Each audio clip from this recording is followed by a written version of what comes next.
Kaugnay sa investigasyon ng Senate Blue Ribbon Committee sa mga anomalya sa flood control projects, kausapin natin si Senate Blue Ribbon Committee Chairman Rodante Marcoleta.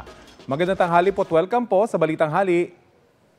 Magandang tanghali, Rafi. Apo, ano po assessment nyo sa unang araw ng pagdinig ng inyong komite dito sa may anomalya sa flood control projects?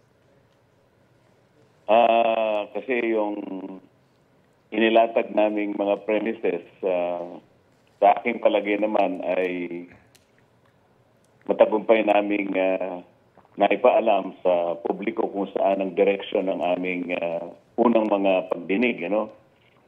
Unang-una, napatunayan namin na talagang walang coordination ang mga ahensya ng gobyerno na nagpapanukala ng mga flood control projects. Kung ang pag-uusapan ay yung comprehensive master plan. Nagtataka ko kahapon, kahit na yung ating Secretary of DPWH, hindi niya kabisado na ang may mandato pala ng comprehensive flood control planning ay yung tinatawag nating River Basin Control Office. Isang maliit na opisina na nandyan sa ating DENR.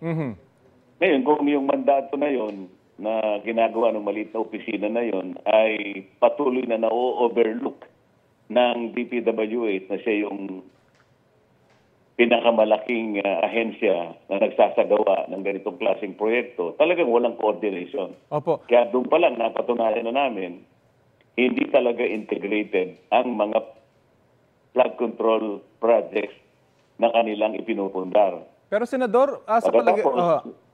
Senador, sa palagay niyo po... Sige po. Na-establish din namin na sa umpisa pa lang ay inamin na nila na talagang merong mga ghost projects ng ating mga flood control na kanilang nailatag. Yan ang gusto naming unahin dahil kinakailangan mailista na natin habang ginagawa nila yung sinasabi nilang malakihang pag-uusisa, pag-iimbestiga dyan.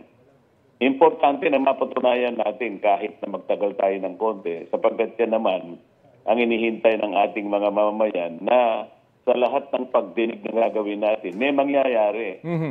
Palagi kasi nasuya ng mamamayan na puro na lang pagdinig, puro pagdinig na lang. Wala namang naipapakita na mananagot, lalong-lalo na yung mapaparusahan sapagkat pera ng bayan ang pinag-uusapan. Yun nga po sana gusto nating makita. Yun nga po sana itatanong ko, ngayon lang po ba nabunyag? Una, yung sinabi nyo na may opisina pala na nagko-coordinate dapat nito mga proyektong ito. Pero largely, ngayon lang po ba nabunyag na may ganito talagang kalaking anomalya? Or alam na at napabayaan lamang? Or pinabayaan? Alam naman natin na talagang may anomalya sapagkat sa dami ng mga flood control projects na nilalatag, ay bakit naman taon-taon ay palagi na lang tayong binabaha. Ibig sabihin, talagang hindi coordinated, hindi integrated, lalong-lalo na hindi tama ang pagsasagawa ng mga flood control projects. Lalong-lalo na kapag nabusisi na namin, sino-sino yung sa procurement pa lang, pagkatapos sino-sino yung nakakakuha ng mga kontrata. Of course, na-identify na ng Pangulo na may paborito lang kayong 15 contractors na imposible naman sa lahat ng regions halos nandun sila lahat.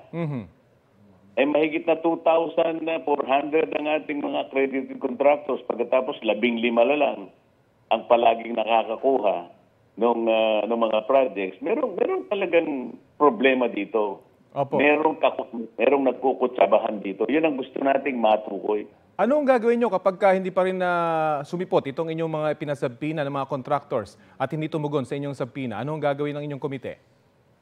Ayaw kong isipin na hindi sila susunod. Kasi ang nangyari, 7 out of 15 contractors na pinatawag namin ang nakarating naman. Yung iba ay nagpadala ng representatives. Ngunit yung 8 ay nagsabi na may sakit, pinagbigyan na yan. Kaya lang, sinubpina na sa susunod na pagdinig, kinakailangan dumalo sila. Kung hindi, mapipilitan tayong gamitin natin ang puwersa ng komite na mapadalo natin sila.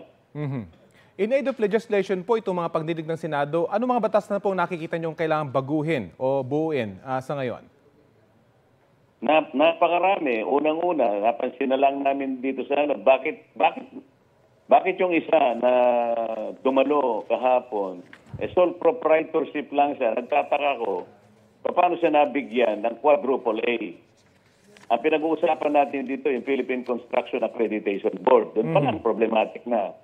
Pagkatapos kung yung 5, doon sa 15 ay halos nag-ooperate sa 18 regions ng ating bansa. May problema doon sapagkat makikita mo na nagpapalitan na lang sila, nagkakahiraman na lang sila ng lisensya. Kasi ang isang proyekto, merong dedicated na technical equipment at saka technical personnel. Kapag meron kang project sa isang lugar at na-dedicate mo na yung technical mo ron, hindi mo na pwedeng gamitin sa ibang lugar. Ang nangyayari, kung 18 regions tayo, ipagpalagay na lang in 15 regions, meron silang project, simultaneously being undertaken, imposible yun. Ibig sabihin, meron siyang mahigit na 85 na technical, gagamitin, yun ang pool of technical. Hindi po pwede yun. So dito sa procurement, nagkakapalitan lang Nagkakaroon lang ng joint venture. Yung iba hindi qualified, pagkatapos hihiramin yung lisensya.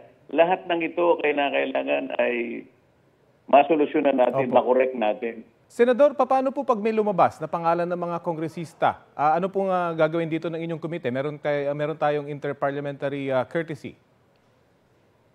Bakit? Hindi naman namin patatawag yung mga congressmen Ang ipatatawag namin, halimbawa, yung mga congressmen na kontrakto, di patatawag namin yung kanyang kumpanya. Siyempre, meron naman silang mga board of directors doon, meron silang chairman, baka may presidente. So, ang tatawagin namin ay yung mga opisyalis nung kanilang construction company. Di doon lang, magkakaalaman na kami. Sino ba yung nasa likod ng congressman? Malalaman na natin doon. Paano mapapanagot itong mga public officials na sangkot sa mga ganitong anomalya? Paano mapapanagot? Marami tayong batas para sila ipanagutin.